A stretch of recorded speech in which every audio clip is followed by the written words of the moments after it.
Bonjour à tous, voici les monsieur, madame et les pirates.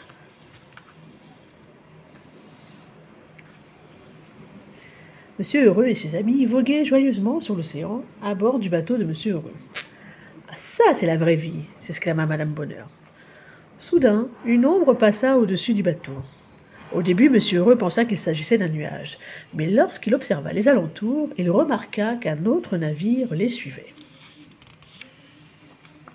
C'était un bateau immense, avec des canons qui sortaient des hublots et un drapeau à tête de mort battant l'air au sommet du mât. « Des fermiers !» s'écria Madame Tête en l'air effrayée. Alors, ce n'étaient pas du tout des fermiers, mais bien des pirates, et elle avait raison d'avoir peur.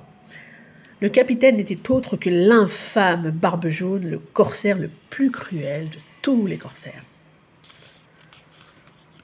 Monsieur Heureux et ses amis furent bientôt obligés de monter sur le bateau du très méchant Barbe Jaune. « Vous avez le choix. Rejoignez mon équipage, ou alors marchez sur la planche. » Aïe, personne ne voulait tomber à l'eau.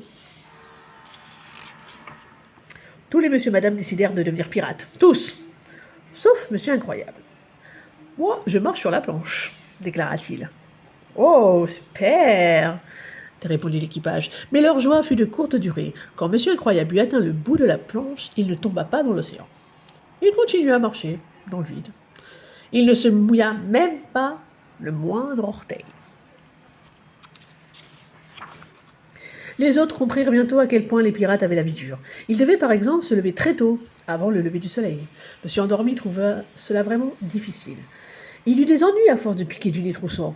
Il s'endormit en lavant le pont, il s'endormit en grimpant sur les filets, il s'endormit à la barre, il s'endormit même sur le mât.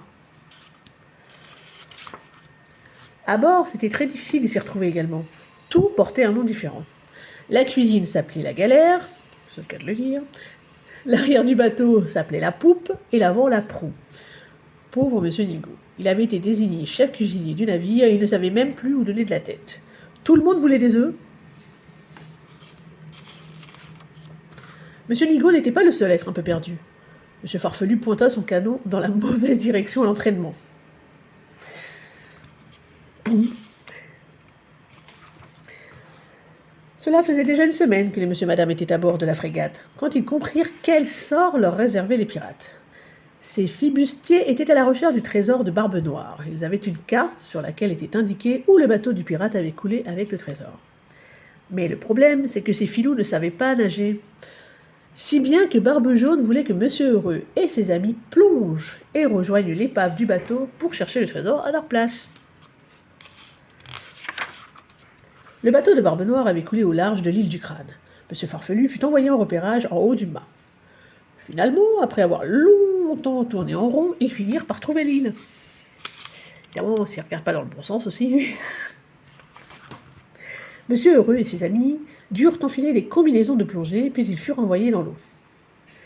Ils aperçurent bientôt l'épave, mais elle était infestée de requins. Comment allaient-ils bien pouvoir faire pour trouver le trésor ?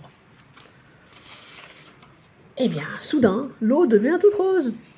Incroyable, non ? Eh ben non, pas si incroyable que ça pour Monsieur Incroyable. Les requins furent tellement surpris qu'ils s'enfuirent. Les requins étaient tous partis, mais les problèmes ne faisaient que commencer.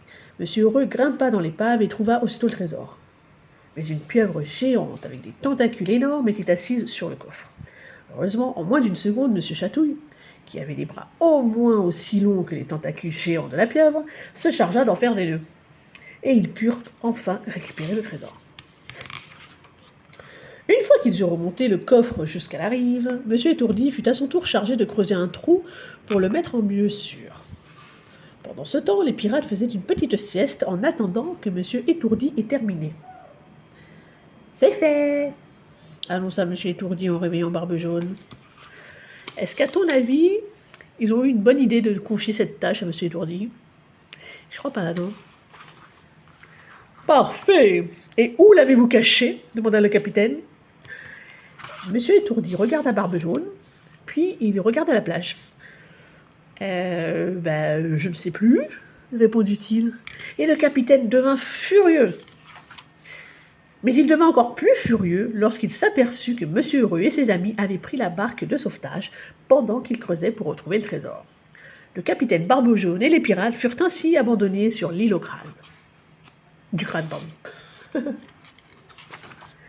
Les messieurs et madame rejoignirent la frégate des pirates et poursuivirent agréablement leur croisière. Pour le capitaine heureux, hip hip hip, hurrah crièrent-ils en chœur. Pour le fermier heureux, hip hip hip, hurrah enchérit madame Tête en l'air. Et voilà la fin de l'histoire. N'hésite pas à lâcher un like et surtout à t'abonner pour les prochaines. Merci et à la prochaine.